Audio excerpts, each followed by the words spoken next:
একটি শর্ত রয়েছে, সেটি হচ্ছে দুন আগারাদিন মিন আগারাদিদ দুনিয়া। দুনিয়ার কোনো কারণে, দুনিয়ার কোনো লোভে পড়ে, দুনিয়ার কোনো স্বার্থের জন্য যদি কেউ আল্লাহ রাস্তায় জেহাদ করে মৃত্যুবরণও করে, সে শহীদের কোনো মর্যাদা বাদাম আল্লাহ আল্লাহ তাআলার কাছে নেই।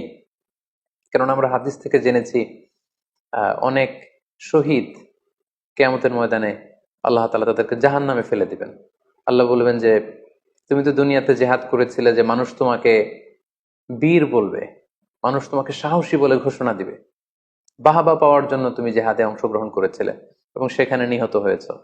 তো তুমি নিহত হওয়ার পরে মানুষ তো তোমাকে বীর বলেছে, বাহাবা দিয়েছে, সাবাস বলেছে, যে কারণে তুমি এই জিহাদে অংশগ্রহণ করেছো সেটা দুনিয়াতেই তুমি পেয়েছো। তো আমার কাছে তুমি কি চাও? আমার কাছে তোমার জন্য কিছু নেই।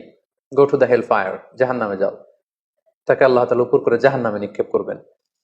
তো এজন্য শর্ত হচ্ছে যে দুনিয়ার কোনো স্বার্থে নয়, শুধুমাত্র কেবলমাত্র আল্লাহর দিনকে আল্লাহর জমিনে